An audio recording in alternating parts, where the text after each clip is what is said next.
Hi, I'm doing my first ever review and first ever tasting of Heavy Metal Double IPA from Trillium. It's their strongest of all their double IPAs. They don't advertise it as the hoppiest of all their beers. They give that title to Headroom, but it is 9.3% alcohol, and that's, yeah, almost a full percentage stronger than most of their other IPAs.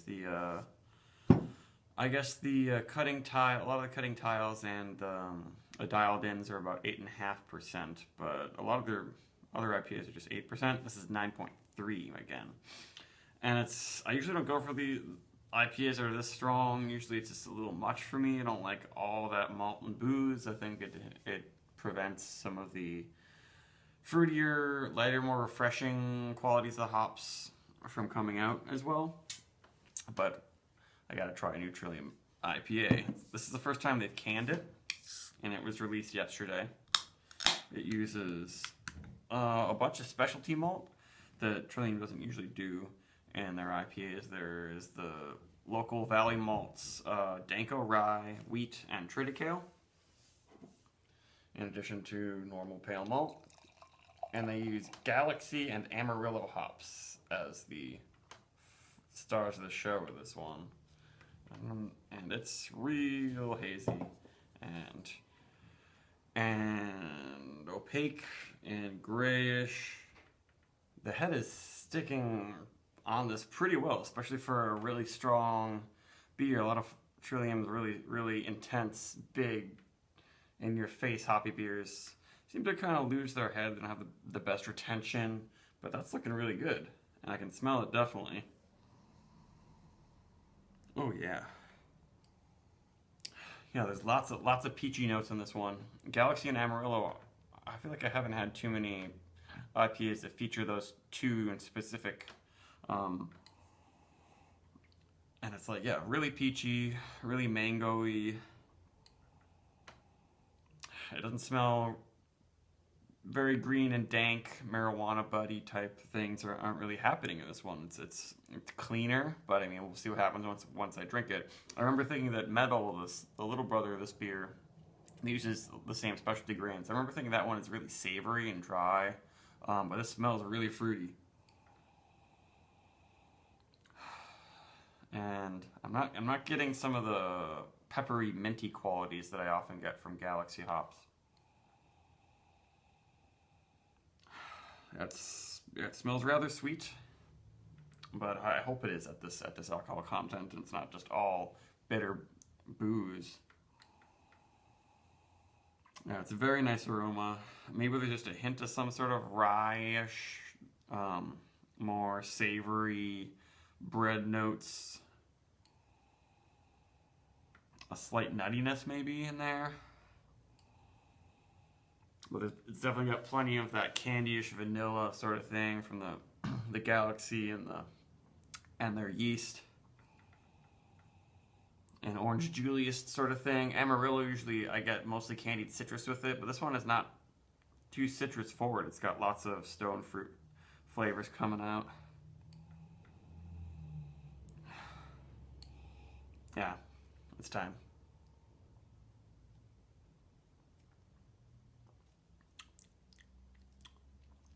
Wow, it's got some heat in there for sure.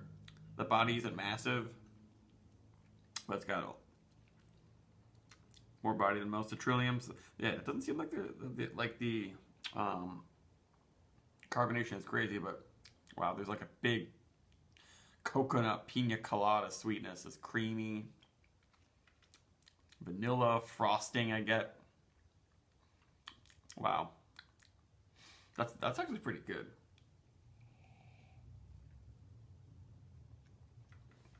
Soft and a little bit doughy feeling on the tongue, and it's not very bitter, and nor is it too chalky like some of the extremely dry hop Trillium beers that have that chalky feeling on the tongue, especially when they're really fresh and really full of sediment in suspension. It dries out the tongue a little bit, but after 2 sips, but Doesn't seem like it's as intense as some other ones.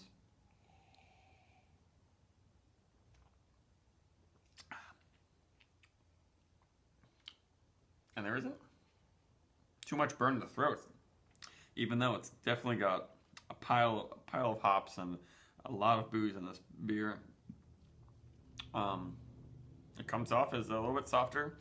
I am feeling plenty of heat in the back of the throat just because it is very alcoholic, but I'm not getting alcohol flavor, like specifically alcohol solventy flavors and aromas for the most part. But in the lingering now, I'm getting, yeah, there is a good amount of alcohol fumes in the back of my throat for sure. But the smell is still, it smells just like it did before I even took a sip, which is kind of a rare thing, excuse me. Usually there's some sort of savory, greener quality that comes out after I take a sip. I do feel like I just chewed on a hop cone though. My mouth is overcome with hoppiness right now, but not a ridiculous amount of bitterness, at least not yet.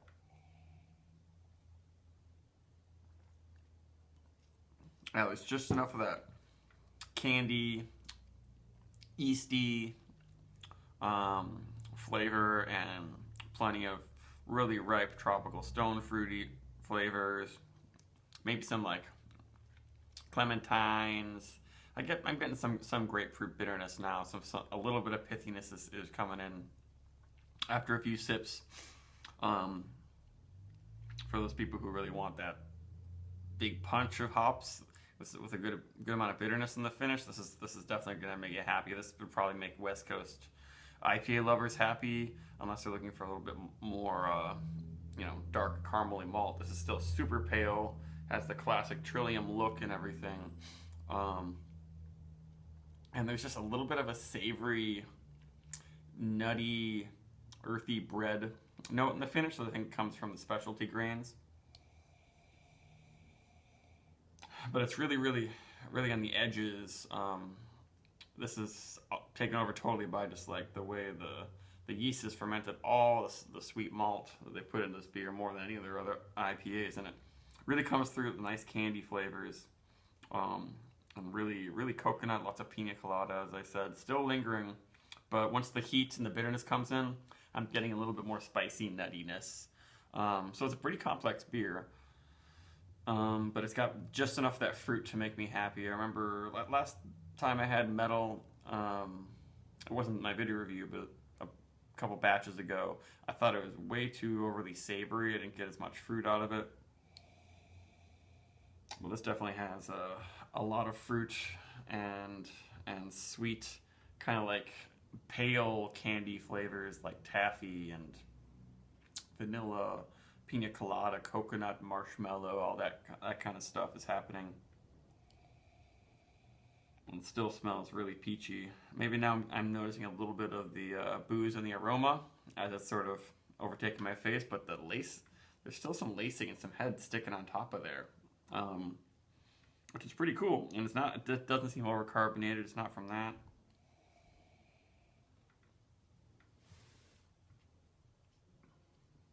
Yeah, that's a pretty nice beer, and I love that candy-like finish. It's really like it just swallowed some like taffy or something. I give it a 90. Like just about every Trillium beer, it's like 4.5 or whatever. But they're pretty similar as long as they're executed well, which they're doing better and better these days. They all deserve that. They're very, very pleasant, and they really have the New England style IPA down, and they're making a lot of it these days. There was no one in like I went there. It was Friday. Feel like people were just getting out of work. Maybe it was a little early. It was like 5 o'clock on Friday. Got to Trillium, and there was no one else there in the Boston location. But there probably might be a line now, or there will be tomorrow. But it's definitely worth it. It's something you definitely have to share. It was a little much, or it is a little much still for me to drink the whole can. Unlike with some other Trillium IPAs, especially even some of their double IPAs, it's like, I can just drink this whole thing. without thinking twice. So, heavy metal. It's worth it, I guess, if you're really excited about something like this. It's worth a trade for it. But really just get whatever fresh Trillium beer you can. Goodbye.